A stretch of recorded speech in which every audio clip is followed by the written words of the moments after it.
Ada orang tua yang berkata, "Dan Jeffrey, kalau punya mobil, taruh di garasi, jangan taruh di hati." Ya iyalah, masa taruh di hati, nggak muat kali. Ternyata ungkapan itu adalah lebih kepada kecintaan terhadap benda tidak masuk ke dalam hati. Suami taruh di tempatnya, jangan taruh di hati. Istri taruh di tempatnya, jangan taruh di hati. Anak-anak, harta benda dan jabatan, taruh di tempatnya, jangan taruh di hati. Kalaupun mereka harus ada di hati, biarkan ada di kulit luar hati. Karena di dalam hati hanya Allah, Allah, Allahu Akbar. Allah, tidak ada yang lain. Jangan biarkan Allah menjadi cemburu karena itu semua. Karena Allah Maha Pencemburu. Jangankan Allah, istrimu pun, suamimu pun akan cemburu manakala engkau memiliki sesuatu yang lain di dalam hatimu. Bagaimana dengan Allah? Maka Hasbi Rabbi Jallallah, ma fi qalbi illallah. Hasbi Rabbi Jallallah, ma fi qalbi illallah. Ala al-hadi sallallah, la ilaha illallah. Ala al-hadi sallallahu, la ilaha illallah. Allah, Allah, Allahu Allah, Allahu Akbar, Allahu Akbar, Allahu Akbar, Allahu Akbar, Allah, Allah, Allah, Allah, Allah, Allah, Allah, Allah, Allahu Akbar.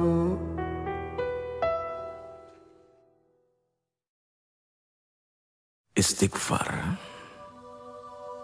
adalah meminta ampun kepada Allah. Seorang Rasul saja, Muhammad bin Abdullah alaihi salatu wassalam, beliau masih meminta ampun kepada Allah. Bahkan beliau bersumpah, demi Allah, sesungguhnya aku setiap hari senantiasa beristighfar dan memohon ampun kepada Allah. Padahal sudah jelas seorang Rasul sallallahu alaihi wasallam, al-ba'thun, orang yang dijamin surganya oleh Allah, masih meminta ampun kepada Allah. Berarti jelas memohon ampun adalah wajib. Apakah kepada Rasul, kepada Nabi, kepada wali, apalagi kepada orang-orang seperti diri ini.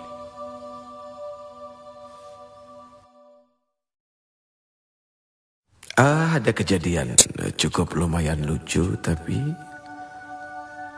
mendatangkan hikmah yang sangat luar biasa besar. Sekali waktu Allah Subhanahu wa Ta'ala izinkan kami berangkat berumrah menuju Baitullah, kemudian berziarah datang kepada Rasul sallallahu alaihi wasallam. Begitu sampai di dalam masjid, tiba-tiba diri ini tanpa sengaja melihat seorang laki-laki, orang Indonesia yang bekerja menjadi, apa ya istilahnya, marbot kali ya. Persisnya adalah orang yang suka membersihkan masjid.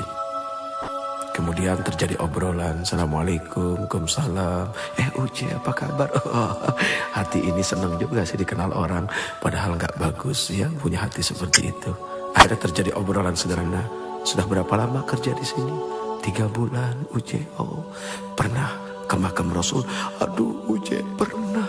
Sehari semalam saya di dalam, di dekat makam Rasul. Saya menyapu, saya membersihkan. Langsung tiba-tiba saja diri ini memeluk orang itu ya Allah?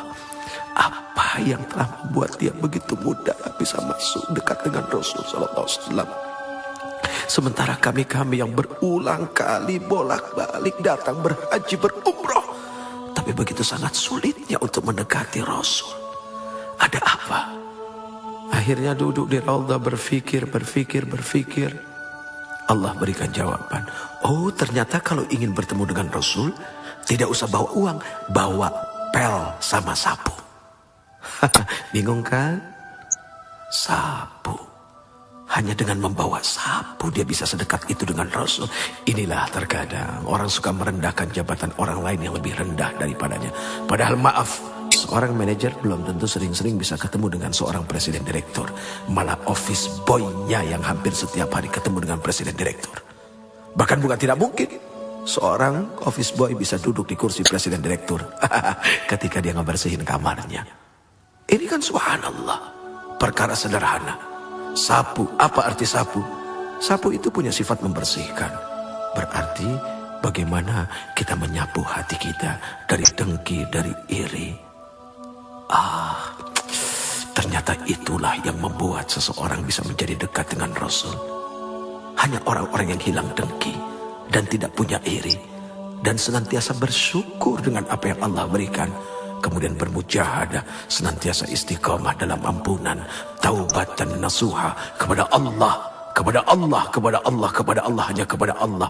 Itu yang akan membuat dekat dengan Rasul sallallahu alaihi wasallam. Ya Rasul, diri ini rindu kepada Engkau.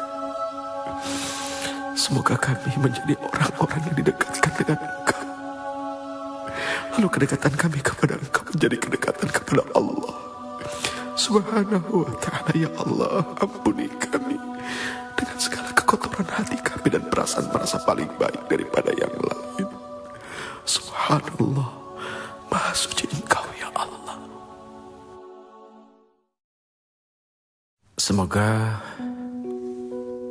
kita dijadikan orang-orang yang pandai mensyukuri apa yang telah diberikannya. Contoh kecil, sekali waktu ada seorang pedagang yang didatangi seorang pembeli, kemudian dia membeli sesuatu yang nilainya kecil saja.